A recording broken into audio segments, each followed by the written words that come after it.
खाते कोणाचे कोणाला खाते वाटपही होईल.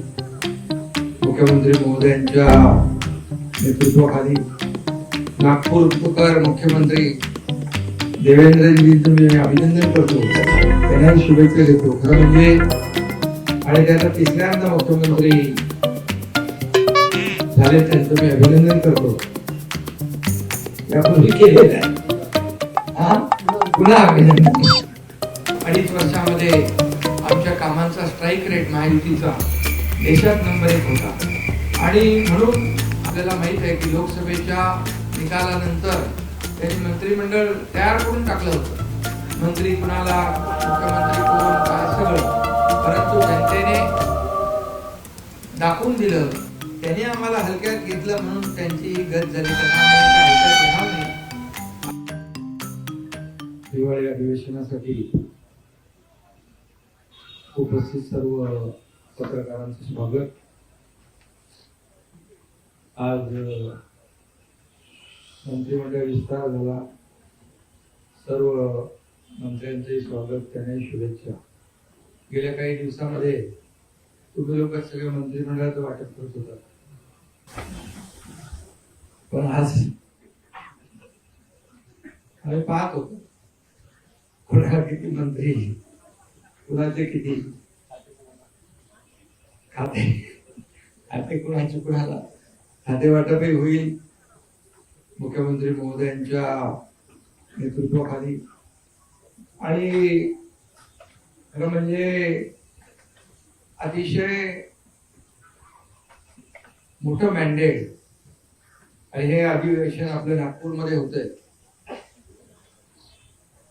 नागपूर उपकर मुख्यमंत्री देवेंद्रजींचं मी अभिनंदन करतो, त्यांनाही शुभेच्छा देतो. खरं म्हणजे सगळ्यात कमी वयाचे असताना तुम्ही महापौर झाले. 27 वर्षी महापौर झाले आणि 44 वर्षी मुख्यमंत्री झाले. आणि त्याचा तिसऱ्यांदा मुख्यमंत्री झाले, त्यांचं मी अभिनंदन करतो.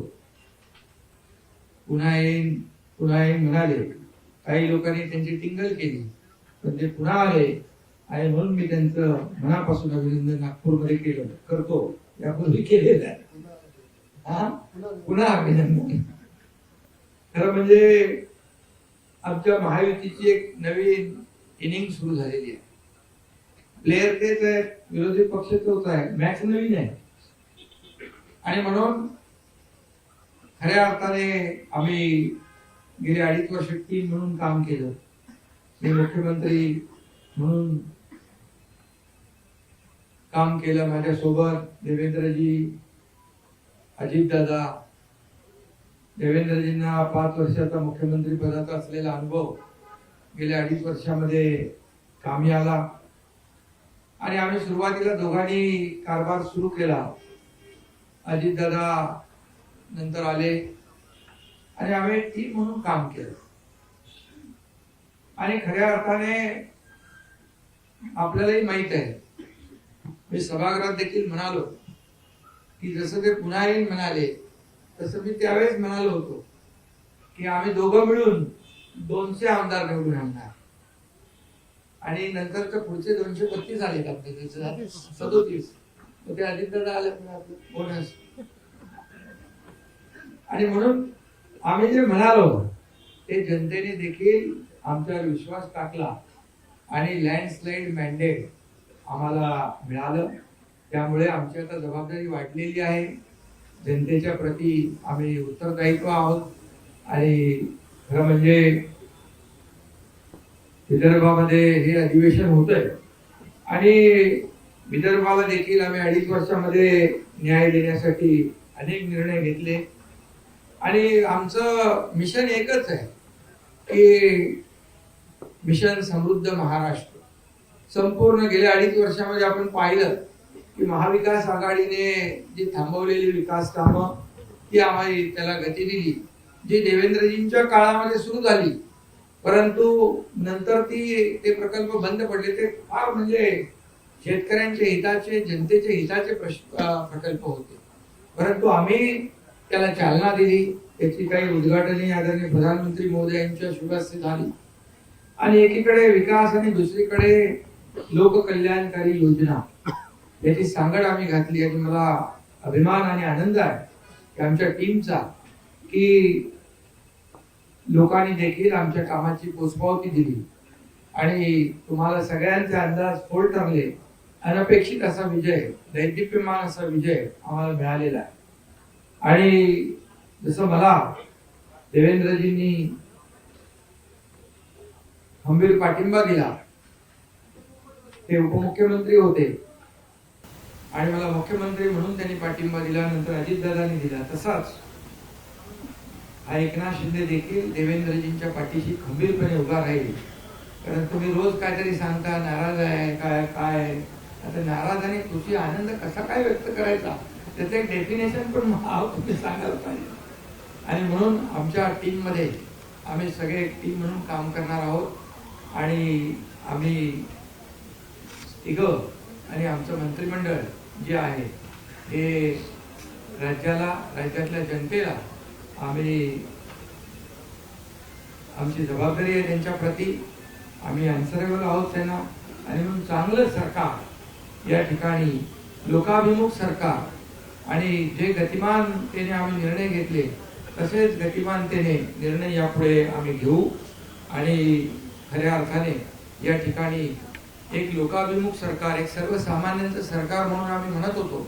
सर्वसामान्यांचं सरकार कसं असतं हेही आम्ही दाखवून दिलं आणि लोकांसाठी आम्ही अनेक निर्णय घेतले. 2.5 वर्षामध्ये आमच्या कामांचा स्ट्राईक रेट महायुतीचा देशात नंबर 1 होता आणि म्हणून आमच्या 2.5 वर्षातल्या ऐतिहासिक कामाला जनतेने स्वीकारलं आणि विरोधकांना जनतेने नाकारलं, ही देखील वस्तुस्थिती आहे. आणि म्हणून निवडणुकीमध्ये देखील जनतेने विरोधकांना त्यांची जागा दाखवली. अगदी विरोधी, मला काही टीका करायची नाहीये, परंतु विरोधकांना देखील विरोधी पक्ष नेत्या एवढं संख्याबळ देखील मिळवता आलं नाही, ही देखील वस्तुस्थिती आहे. कारण आपल्याला माहित आहे की लोकसभेच्या निकालानंतर त्यांनी मंत्रिमंडळ तयार करून टाकलं होतं, मंत्री कुणाला, मुख्यमंत्री कोण, काय सगळं. परंतु जनतेने दाखवून दिलं की खऱ्या अर्थाने जे काम करणारे लोक आहेत त्यांच्या मागे जनता उभी राहिली आणि आज 2.5 वर्षामध्ये जे काम केलं त्याची फलश्रुती, त्याचा परिपाक आज आपण पाहतोय. आणि चहापानासाठी अजितदादा मगाशी म्हणाले विरोधी पक्षाची परंपरा आहे बहिष्कार घालण्याची. आम्ही त्यांना आमंत्रित केलं होतं, आम्हाला वाटलं येतील, परंतु जनतेनेच विरोधी पक्षावर बहिष्कार घातला आणि त्यामुळे एवढी लँडस्लाईड विक्ट्री मिळाली. आणि म्हणून खरं तर आज त्याच्यावर जास्ती काय मी बोलत नाही, परंतु सुदृढ लोकशाहीचं जे काही आपण संकेत म्हणतो, सत्ताधारी पक्ष आणि विरोधी पक्ष जरी ते संख्याबळाने कमी असले तरी सुद्धा विरोधी पक्ष म्हणून आम्ही तिघही आणि आमचं महायुती सरकार कुठेही त्यांना कमी लेखणार नाही. त्यांनी आम्हाला 2.5 वर्षामध्ये हलक्यात घेतलं आणि आरोपावर आरोप आरोपावर आरोप आरोपावर आरोप 2.5 वर्ष केले. परंतु आम्ही त्यांनी आरोप केले, आम्ही काम केलं, काम एके काम केलं आणि म्हणून आरोपाला उत्तर आम्ही कामाने दिलं. आणि म्हणून त्यांनी आम्हाला हलक्यात घेतलं म्हणून त्यांची ही गत झाली. त्यांना आम्ही काय हलक्यात घेणार नाही, आम्ही त्यांचा मान सन्मान नक्की ठेवू. आता त्यांनी सकारात्मक राजकारण केलं पाहिजे, कन्स्ट्रक्टिव्ह क्रिटिसिझमची अपेक्षा त्यांच्याकडून आहे आणि जिथं सरकार किंवा कुठे चुकत असेल तर विरोधी पक्षांनी नक्की बोलावं. परंतु या ठिकाणी विरोधाला केवळ विरोध न करता सरकारच्या चांगल्या कामामध्ये, अधिवेशनामध्ये आपण भाग घेतला पाहिजे सगळ्यांनी. सारखं ते काय त्याला म्हणतो सभात्याग करून लोकांना न्याय देता येणार नाही. आणि म्हणून आम्ही एवढंच सांगतो की आदरणीय प्रधानमंत्री देखील म्हणाले 2047 मध्ये भारत स्वातंत्र्याची 100 वर्ष पूर्ण करेल, तेव्हा विकसित भारत कसा असला पाहिजे यासाठी त्यांनी 11 संकल्प कालच जाहीर केले आणि आपल्याला माहीत आहे की आम्ही आपलं महायुतीचं सरकार आदरणीय प्रधानमंत्री मोदी साहेबांच्या मार्गदर्शनाखाली आम्ही काम केलं. डबल इंजिनचं सरकार म्हणून आम्ही काम केलं आणि म्हणून आमचाही देखील अजेंडा आहे त्याला प्रगत राज्य करायचं. मुख्यमंत्री महोदयांच्या नेतृत्वाखाली या ठिकाणी राज्य अधिक गतिमान होईल आणि पुढे या राज्यातल्या जनतेला न्याय मिळेल. आणि मी हेही सांगतो की काही मगाशी त्यांनी पत्र दिलेलं आहे ईव्हीएमच्या बद्दल, त्या ठिकाणी काही धानाच्या बद्दल. आता आपण मला वाटतं गेल्या वर्षी आपण 15,000 रुपये दिले नाही, 20,000 रुपये दिले. गेल्या पहिले 15 दिले, नंतर 20 दिले आपण. म्हणजे धानाला बोनस देखील आपण आपल्या काळात जास्ती दिला. विदर्भामध्ये देखील आपण अनेक निर्णय घेतले. मुख्यमंत्री स्वतः इकडचे असल्यामुळे अनेक निर्णय आपण पाण्याचे घेतले, सिंचनाचे घेतले, वैनगंगा, नळगंगा, गोसेखुर्द, ते पर्यटनाचा जो आपलं बॅकवॉटर आहे त्याच्यावर आपण हे केलं. सुरजागडमध्ये आपण प्रकल्प सुरू केले मोठ्या प्रमाणावर. त्याच्यात मी डिटेलमध्ये जात नाही, परंतु आम्हाला अभिमान आहे की आम्ही जे काम केलं विदर्भासाठी, फक्त विदर्भामध्ये खरं म्हणजे औपचारिकता म्हणून अधिवेशन नाही आहे, तर विदर्भामध्ये आल्यानंतर या नागपूरमध्ये जे अधिवेशन आहे त्याची फलश्रुती झाली पाहिजे. आणि गेल्या 2.5 वर्षामध्ये देखील आम्ही अनेक निर्णय घेतले या विदर्भासाठी, याचा देखील आनंद आणि समाधान आहे. आणि म्हणून मी आपल्याला एवढंच सांगतो की आमच्या महायुतीच्या काळामध्ये मराठी भाषेला अभिजात भाषेचा दर्जा देवेंद्रजींनी स्वतः त्याचा पाठपुरावा देखील केला आणि आदरणीय प्रधानमंत्री महोदयांनी तो देखील निर्णय घेतला. त्यामुळे अशी अनेक कामं आहेत, किती निर्णय घेतले आपण की ते सांगायला या ठिकाणी वेळ पुरणार नाही. गेल्या 2.5 वर्षात आम्ही 86 कॅबिनेट बैठका घेतल्या, 850 निर्णय घेतले. सर्व निर्णय लोकहिताचे, जनहिताचे निर्णय आम्ही घेतले आणि आम्ही तिघांनी मिळून जे जनतेसाठी महाराष्ट्रातल्या लोकांसाठी घेतले ते आपल्या सगळ्यांना माहित आहे. आणि म्हणून यापुढे देखील एक टीम म्हणून आम्ही काम करतो. नक्कीच पुढचा जो काही कालावधी आहे हा सर्वसामान्य जनतेसाठी, या राज्याच्या विकासासाठी, या राज्याच्या सर्वांगीण विकासासाठी केंद्र सरकार देखील आमच्या पाठीशी उभा आणि म्हणून याचा फायदा जनतेला होईल, महाराष्ट्राला होईल. आणि जे आमचं जे आदरणीय प्रधानमंत्री महोदयांचं $5 ट्रिलियन जे गोल हे आपलं स्वप्न आहे, त्याच्यामध्ये आमचं जे $1 ट्रिलियन जे स्वप्न आहे, जे गोल आहे, तो मला वाटतं आम्ही अचीव करू, त्याच्यापेक्षा जास्ती पुढे जाऊन अचीव करू. एवढंच या प्रसंगी आपल्याला सांगतो. आणि ईव्हीएमच्या बाबतीमध्ये मी एवढंच सांगेन की जेव्हा लोकसभेमध्ये ईव्हीएम त्यांना 31 जागा मिळाल्या, त्यावेळेस त्यांना बॅलेट पेपर आठवला नाही. त्यांना जिथे जिथे जेव्हा जेव्हा ज्या राज्यामध्ये, कर्नाटकमध्ये असेल, तेलंगणामध्ये असेल, अगदी आता झालेली झारखंडमध्ये असेल, इकडे जेव्हा जेव्हा त्यांना विजय मिळाला तिकडे त्यांनी ईव्हीएम चांगला आहे आणि बॅलेट पेपरचं काही उल्लेख केला नाही. बॅलेट निवडणुका घ्या म्हणून जेव्हा हरतात तेव्हा ते ईव्हीएम वर त्याचा खबर फोडतात, जेव्हा हरतात तेव्हा इलेक्शन कमिशनवर खबर फोडतात आणि जेव्हा त्यांच्या विरोधात निकाल लागतो तेव्हा अगदी हायकोर्ट असू दे, सुप्रीम कोर्ट असू दे, त्यांच्यावर देखील खबर फोडतात.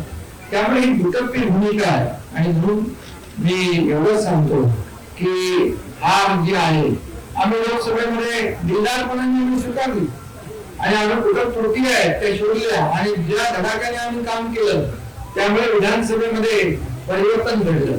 त्यामुळे विरोधकांना देखील माझी विनंती आहे की जनतेचं जे मॅन्डेट आहे, जनतेने दिलेलं मॅन्डेट, त्याचा अपमान करू नका आणि वस्तुस्थितीला सामोरं जा. एवढंच माझं या प्रसंगी सांगणं. आणि आम्ही पुढे जे करू ते राज्याच्या भल्यासाठी करू, राज्याच्या विकासासाठी करू, सर्वसामान्य माणसाच्या जीवनामध्ये जे बदल घडले पाहिजे, चांगले दिवस आले पाहिजे, त्याच्यासाठी करू. आणि आम्ही जे जे काही शब्द दिलेले आहेत हे शब्द आम्ही पूर्ण करण्याचा पूर्ण प्रामाणिकपणे प्रयत्न करू. कारण आम्ही दिलेले शब्द पाळणारे आहोत आणि त्यामुळेच लोकांनी आमचा विश्वास बसवला. म्हणून सगळ्यांना पुन्हा एकदा शुभेच्छा. मुख्यमंत्री